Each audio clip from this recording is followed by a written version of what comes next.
میں مکہ شریف سے مدینہ طیبہ کی حاضری کے لیے جا رہا تھا، تو ایک جگہ رستے میں رک کے نا، حج کے سفر پہ تھے ہم لوگ، تو رک کے کھانا کھایا.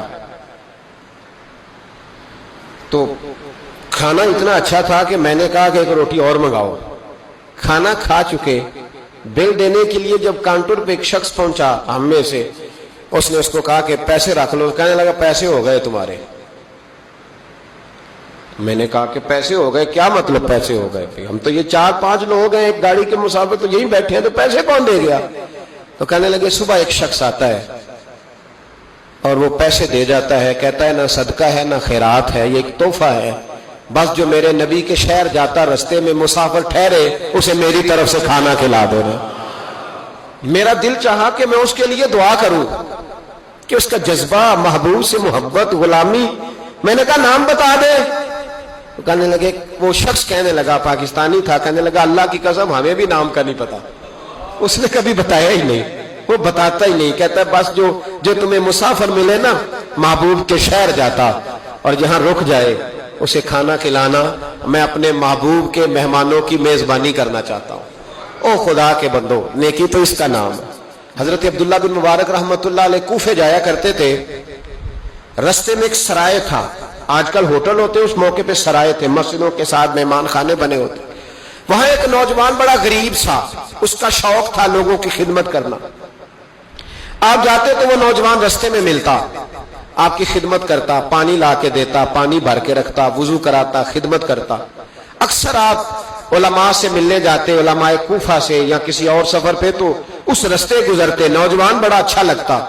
ایک دن آپ تشریف لائے، نوجوان وہاں نہیں تھا. آپ نے لوگوں سے پوچھا وہ کہاں ہے؟ کہنے لگے حضور غریب تھا، قرضہ بڑا چڑھ گیا، تو کسی نے مقدمہ کر دیا ہے، کوتوالے شہر گرفتار کر کے لے گیا ہے اور وہ بڑا ہی پریشان ہے. جس کے پیسے دینے ہیں وہ بڑا سخت ہے، اس نے اسے بڑا تکلیف میں رکھا ہے اور وہ عذاب میں. وہ نوجوان کہتے ہیں کہ میں سخت کرب میں تھا، رشتہ دار، دوست، احباب، طالب، سب کو میں نے پیغام دیے، لیکن کوئی میری مدد کو نہ پہنچا. ساری عمر ہی آٹا گد ہے، میں لکھاں کیتے نہیں پیڑے، اب وقت آیا ہی تے محمد بخشا، کوئی نہیں ہو بیٹھا نیڑے. فرماتے میں شدید تکلیف میں تھا، کوئی میرا پرسان حال نہ تھا.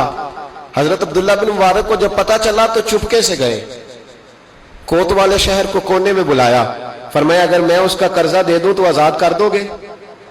اور تم بھی جانتے ہو اور سارا کوفہ جانتا ہے کہ جان بوجھ کے نہیں دبائے، مجبور ہو گیا ہے، غریب ہے، مہلت مانگ رہا ہے.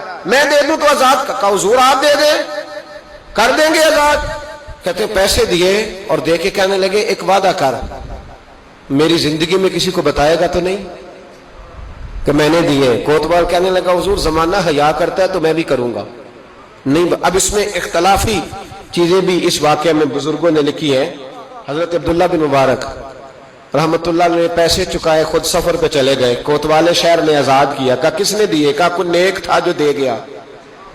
وہ شخص بڑا خوش ہوا، دعائیں دینے لگا، کہتا میں ڈھونڈنے لگا میرا محسن مجھے مل جائے، وہ ملے نہ کبھی مجھے، اس کے ہاتھ چوموں، اس کے پیر چوموں، میں اس کی نوکری کروں، میں تو غلام بے دام بن گیا. کوئی آیا چھڑا کے چلا گیا. کہتے میں ڈھونڈنے لگا پر وہ ملتا ہی نہیں. بڑا ڈھونڈا، بڑا تلاش کیا. فرماتے ڈھونڈتے ڈھونڈتے، تلاش کرتے کرتے عمر بیت گئی. جناب عبداللہ بن مبارک کئی دفعہ وہاں آئے تو وہ نوجوان کہتا میں نے بابے کو بڑی نصیحتیں کی، بڑی نصیحتیں کی. میں نے کہا حضور آپ بھی نیک ہیں، فلاں مفتی صاحب بھی بڑے نیک ہیں، پر نیک تو وہ تھا نا جو میرے پیسے دے گیا. میں انہی کو نصیحتیں کرتا رہتا، سمجھاتا رہتا. تو کہتے وہ مجھے کہتے دعا کر اللہ مجھے بھی ویسا بنا دے. عمر بیت گئی، زمانے گزر گئے، میں ڈھونڈتا رہا، میں اپنی نمازوں میں اسے دعائیں دیتا رہا، میں اپنے افطار میں اسے دعائیں دیتا رہا، میں حج و عمرے میں دعائیں دیتا رہا. حضرت عبداللہ بن مبارک بوڑھے ہو گئے، ضعیف ہو گئے، گھر سے نکلنا چھوڑ دیا، علیل ہو گئے. کوتوالے شہر برسوں بعد وہ جس نے مجھے پکڑا تھا ایک کونے میں مل گیا. میں نے کہا تجھے خدا کی عزت کا واسطہ مجھے بتا دے میرا محسن کون ہے. تو کہنے لگا اس نے مجھے کہا تھا زندگی میں نہ بتانا. میں کیسے بتا دوں؟ کہا تیری مہربانی، تو کسی طریقے سے مجھے بتا دے. کہتے ہیں وہ شخص کہنے لگا یار تو ان سے کئی بار ملا ہے، میں نے اکثر تمہیں اکٹھے بیٹھے دیکھا ہے، تمہیں نہیں پتا؟ کہا نہیں کون ہے؟ کہنے لگے حضرت عبداللہ بن مبارک، وہی تھے جو تیرے پیسے چکا گئے. وہ شخص کہتا ہے میرے پیروں تلے زمین بھی نکل گئی اور جو لگا کہ آسمان بھی ہٹ گیا. میں دوڑا, میں اسے ڈھونڈوں, کوئی بیٹھا ہوا مجھے دور دعا دیتا. میں ڈوبتا ہوں سمندر اچھال دیتا. ماتے ڈھونڈتا, سر پٹ دوڑتا. میں دروازے پہ پہنچا. جب میں دروازے پہ پہنچا تو میں نے رش دیکھا, کچھ لوگ گھر میں آ رہے تھے, کچھ جا رہے تھے. میں نے دوڑ کے ایک شخص سے کہا, میں نے کہا عبداللہ بن مبارک علیہ رحمہ کہاں ہے؟ کہنے لگا پردیسی کہاں سے آئے ہو؟ میں نے کوفے سے آیا ہوں اور اتنا بھاگا ہوں کہ پیروں سے نکلتا ہوا خون بھی مجھے روک نہیں سکا, دیکھو زخمی آیا ہوں. تو کہنے لگے بس تو 3 گھنٹے لیٹ ہوا ہے, بس 3 گھنٹے. آج صبح کی آذان جب پڑھی ہے نا مؤذن نے تو عبداللہ بن مبارک مسجد میں تھے, جماعت ہوئی تو نماز میں تھے, اور اشراق ہوئی تو نوافل میں تھے, اور پھر وہ گھر آئے ہیں. سر سجدے میں رکھ کے کلمہ پڑھا ہے تو روح پرواز کر گئی ہے. آج ہی وہ شخص کہتا ہے میں دوڑ کے گیا اور میں قدموں میں بیٹھا. میں غریب تھا, غریب کا بیٹا, غریب کا پوتا, غریب کا بھائی, غریب تھا.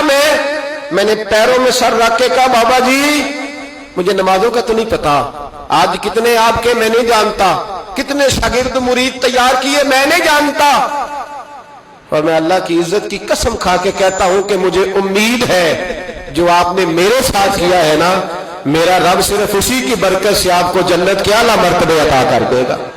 مجھے امید کامل ہے کہ اسی کی برکت سے اللہ جنت دے گا, پر شرط یہ ہے کہ تیری نیکی چھپی ہوئی